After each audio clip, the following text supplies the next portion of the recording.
And we're back with more incredible Hokes. I am Chris Hoke. Mark Hoke.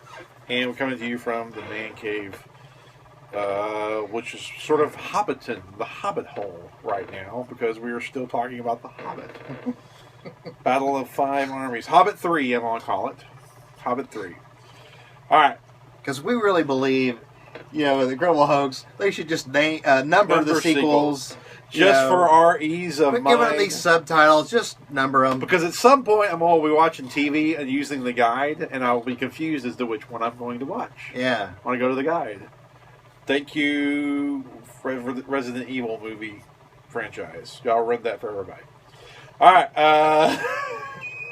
Yeah, I haven't a clue. I have no idea the order of those movies. I literally have no idea the order of the Resident Evil movies. What is this one? Retribution? I'm not even sure I've seen them all. What is it? Because of their naming practices, I'm not sure I've seen them all. And I don't dislike them. There's some of them I like and some of them are bad. But I love Mila Huchiku. I love her.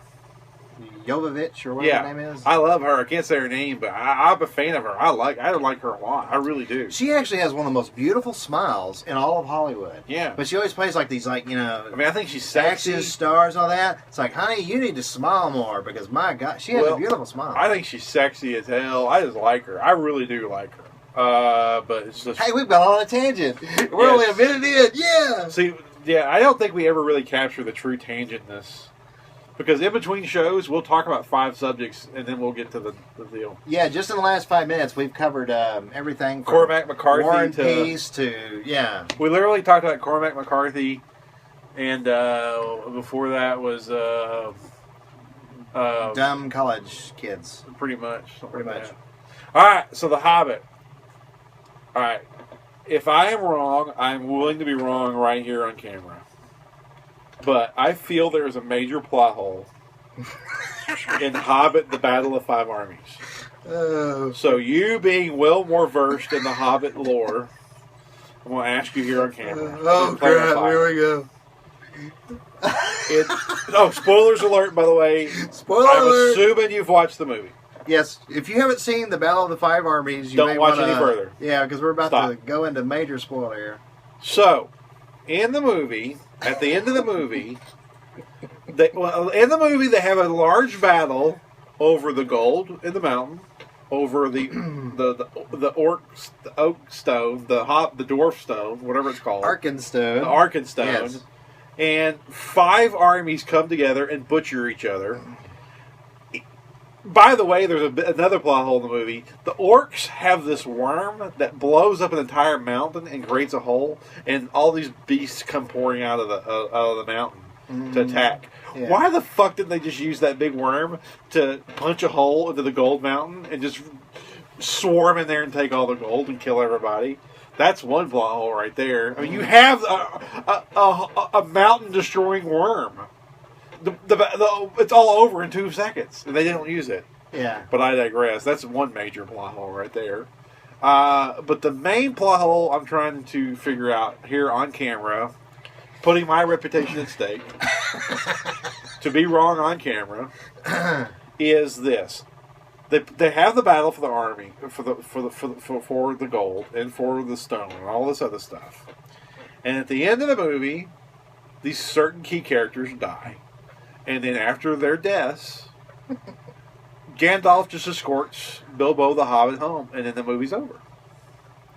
Literally, that's what happens.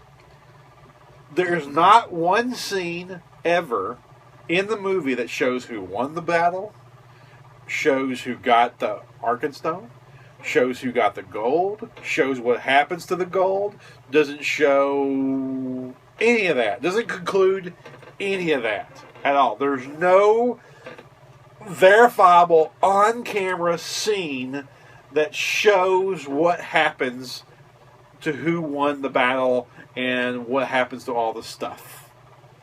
Without using the book, you can't use the book because you can only go on the movie because it's a movie. Right. So, based on strictly what you saw on camera in the movie, who the fuck has the gold and who has the mountain and everything else? Because in my opinion, that's never addressed. It's never concluded. It's just sort of they just sort of just forget all that, and it's the end of the movie. So you have the floor completely. Well, I will try. I almost feel like Peter Jackson, Fran Walsh, and Philip O'Boyens need to be here to answer this one, because obviously they wrote the script and they're going to do a better job than me. I will try my best to articulate an answer that, frankly, is the best I can give. First of all, there's the issue of an alliance that is broken. We know from the first part 1, An Unexpected Journey, that there's that early prologue. We know at one time when humans, elves, and dwarves did have an alliance. They had trading with one another. Their economies were shared. There was a symbiotic relationship, and it is broken by the presence of Smaug. Okay. So, what they're trying to do is a character arc, obviously, or story arc rather, of that alliance, and then having it get back together in the end. It does. Do I need to admit, I guess, on the show, is it as specific as they could have done? They could have been more specific, yeah. So I'll put that out there, but I will try to go point by point quickly here. Well, the main point we've got the issue of the alliance. Well, that's part of it. We'll just break it into 3 points: Arkenstone, the gold, the mountain. That's pretty much the main things here at stake. Right. All right? Would you agree those are the main things at stake in this battle? Well, the overview is the alliance, but because then that settles the matter of the Arkenstone and the mountain and the I'm just saying, was the other issue you mentioned? Well, the mountain's kind of like a castle. So whoever owns the castle, I mean that's their castle or property or whatever. So the idea is we know that the film, the way it's laid out, all three, we know the humans and the elves don't care anything about Erebor. They know that they respect that that's dwarf Erebor's the mountain property. Erebor's the mountain. Okay. The Lonely Mountain. It has, that's another. I will say that's bad about the Tolkien books. 40 different names. You've got all these different names, and this has got a nickname and all that. And so there's also for people who aren't into the fantasy genre, that really is a turnoff. I want to say it's like just give it one name and stay with it. Also, they have similar names, like Aragorn and Arathorn, and I'm like, and Arwen and Eowyn. And you're like, wait a minute, all this it's too close. Yeah. So I sympathize on those things, but anyway, so by the end, we know the humans don't really want the mountain, nor do the elves. The humans, what they want is just simply some help in rebuilding. They want restitution. Some restitution there. And the others clearly are just bewildered by Thorin's, his avarice, and not giving. It's like, why is this an issue? But, he's their king, so they trust him and they go with it. So you've got that. So we know that by the time he's died, here's the spoiler parts. By the time he's died, and then, of course, Balin, who was the older mentor, if you will, he's now taken over. He actually mentions to Bilbo there's going to be the feast, and there's going to be the coming together of the allies or whatever. So they've tried two things to kind of stick with the alliance story arc. And a lot of his tidying up in The Hobbit are emotional conclusions. He does do that. I think Peter Jackson, it's possible he may do an extended edition and it has all that stuff. But that's not really fair to your question. So we won't even speculate. Yeah, you have to go only on what was in theaters right now. In the theatrical release. Because that's not fair to you. Because that's what we saw. Well, maybe they did. That's not fair. Peter Jackson, I think, because of Return of the King, got a lot of criticism for like the multiple endings. And I think that was one of the things he just assumed. I think a lot of people would just know that there was enough information there by having the Elf King Thranduil, who had lost his wife to the goblins, so he became an isolationist. Only cared about really his son and his people, and they just got locked up in their kingdom. And then him in the end telling Tauriel that he sees that she really did have real love. It's the way it's communicating to the audience that he's made an emotional journey himself. He's gone from the guy in the beginning who worked with the dwarves to a guy who became an isolationist, and this is his sign of, I'm coming back into the world. I've got to be involved. I've got to be more open, like Tariel's character was suggesting he do. So with that in mind, we know that you just assume that, and with Balin talking about that feast and the coming together of the allies, you just assume all that's gonna. And I don't think what we know about Balin, he's not going to care. You want a little chest of diamonds like this big? Here, fine, take it. Yeah. And the elves and humans didn't even want the Arkenstone. They really didn't. They were just using that because Thorin was being. Well, that was almost like a blackmailing type of thing. Yeah, that was just Leverage. Yeah, exactly. Leverage. That was leverage to whatever. And I have probably done a lousy job answering your question. Well, the only thing that you've mentioned that was actually on screen was the guy saying there's going to be a feast. You don't think my points on the prologue established that there wasn't no, because that's and then where we are by the end of the no, because I don't think there wasn't enough there for you. Basically. No, good God, no, okay. No, because and I'll give you why. So, but before we do that, okay. Only thing unscreened in this movie that you mentioned was the dwarf talking about there going to be a feast. Am I correct? That's the only thing. Not the prologue in the other movie. In this movie, and it didn't mean anything to you that Thranduil made a person. Him seeing that he had been a being without love, and that he needed to see that there was things larger at stake. Because that was the whole point of his subplot, was to get him to not be an isolationist. And at one point he's been defending the humans.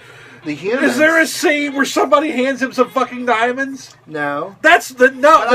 But I said it before we started. If you're wanting me to say on camera, was there some very explicit scene like that? No, there's not. But there's enough there to where you can assume. So anyway, I probably did a lousy job. No. You did fine. The problem is Jackson did a lousy job on this issue, and you're doing the best you can to sort of rationalize and justify it for him, and you're giving him probably way more credit than he deserves on this issue. But basically, in filmmaking, in basic filmmaking, all that stuff is a MacGuffin. A MacGuffin, for you guys out there, is it comes from a Hitchcock movie, where basically it's the item in the movie that sort of everybody chases and pursues. Yeah. And something that everyone covets. It's the Ark in Raiders of the Lost Ark. It is the Holy Grail in The Last Crusade. Maltese Falcon. It's the plans of the Death Star in Star Wars. Mm-hmm. That kind of thing. Sure. There's a MacGuffin of the Arkenstone. There's a MacGuffin of the gold. There's the MacGuffin of the diamonds of the elves. And there's no resolution on camera of those MacGuffins at all. Well, that would argue a lot of times, especially in the Hitchcock films, that the MacGuffin is really not even the point. But they still resolve it. But there is, to me, that's really what it comes down to.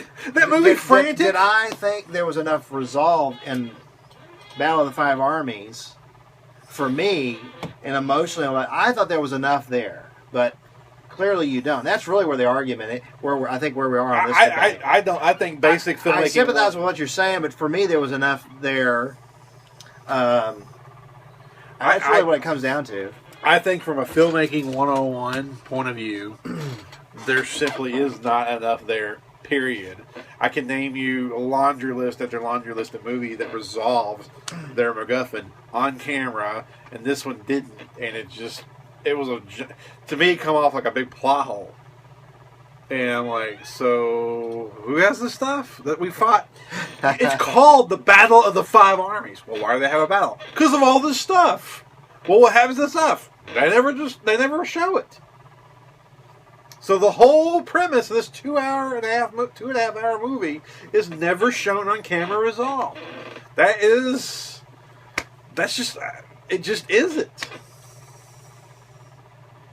Well, It just isn't. in terms of the orcs, by the way, and there's a shot of the eagles like grabbing them and shit, doing something. It's not that great. What I was going to say was the whole point with like the orcs and the necromancer wanting Erebor, getting control of it, is strategic. A strategy for reclaiming the world, and so he was going to. I think the Erebor is north on the map. You'll have to forgive me on that. Where northeast, wherever, and it was going to secure that part of the world with securing Erebor. Plus, of course, the treasures, of course, would fund any building and that he wanted to do of army and weapons and all that kind of stuff. So that would really help as far as that goes. But once they got control, of course, their purposes would have been world domination and evil would have spread and all that. So I thought that was clearly laid out. But what, the Arkenstone? But the gold? But who has possession? I'm giving you the big picture thing that was there. And again, I probably not articulated it very well, but you're giving me answers that might solve the question or answer the question on some sort of a thematic scale or and I'm asking for visual proof. Is what I'm saying. There's no visual proof. The movie Frantic with Harrison Ford. They're after the detonator of the nuclear missiles. What happens to that thing at the end? They throw it in the river. Where's the Lost Ark? Well, you got the Ark. What happens at the end? Well, it uses it to kill all the Nazis, and they put it in a crate, put it up. Yeah, they hide it in some unknown government facility, and it's Death Star plans. Well, they actually get used. They blow up the Death Star. Right. I could go on and on and on and on about what happens to these things. And now Hobbit Battle of Five Armies. What happens to Arkenstone? I don't know. Hey, what happens to those diamonds? The elves? I don't know.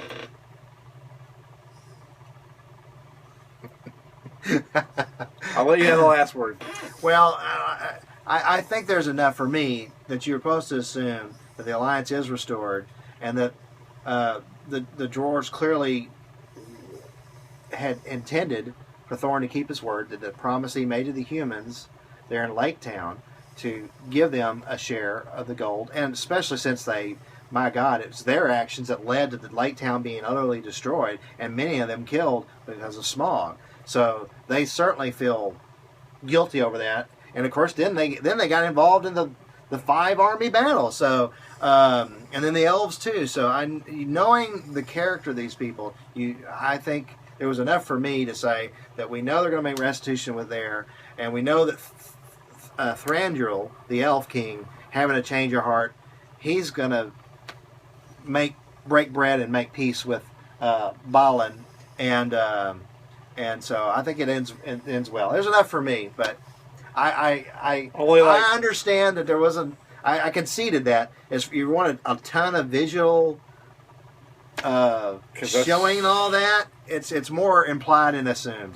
Well, the problem is it was a movie, and movies are visual, so I can't do anything with implied. I can't do anything with the intention.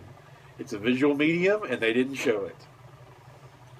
I mean, it's just this one's a tough one because so I know I've seen other movies where something's been implied, and I had a similar issue, so I'm somewhat sympathetic. But in this case, this film worked for me, so this one's a tough one for me because I sympathize where you're coming from. Like I said, I like the movie, but it's a giant plot hole that is. Oh, and before we go, I do have you talked about the beasts. The orcs had those worm creatures that could easily win the battle for them in like a second. And of course the eagles, whatever. Well, one of the loopholes, which for fans are of the books, they're also aware of too. In the books, it was always like the eagles would come in, swoop in, and they'd always take off. Yeah. So, in Peter Jackson making the movies, he's like, it's like, because in his commentary for Lord of the Rings, they talked about it. Just said, look, we know that's a plot hole. It was in the books, and they literally couldn't think of a way to address that because they said, well, it really doesn't. If you were writing a story today, you wouldn't do that. No. But they said, but the implication, they implied that knowing that he was inspired a lot by World War One, and of course World War Two, and the Eagles kind of representing America, kind of swooping in at the last minute. Okay. So there is that kind of a background or whatever. Now the worm thing, it's like, did you do that to kind of even the odds? Well, the good guys have the Eagles, so now you got the worms, but the worms didn't stick around. So that one, I say, you have of all the points you made tonight, that is one you got a home run on, because it's like, why wouldn't they start? Because they could have ate half the elves just slithering around. All the orc can do is just stand back. But we assume that the worms are kind of like the eagles for the orcs, so they just kind of show up and say, okay, we've done our task, and then they go home. Some selfish bastards. There's no explaining it. I just know that the eagles were meant to be kind of America coming in at the last minute. The worms, I don't know what they are. I think we should end it right there. Just fill in miscellaneous villain. I think the last line of this episode should be, the worms, I don't know what they are.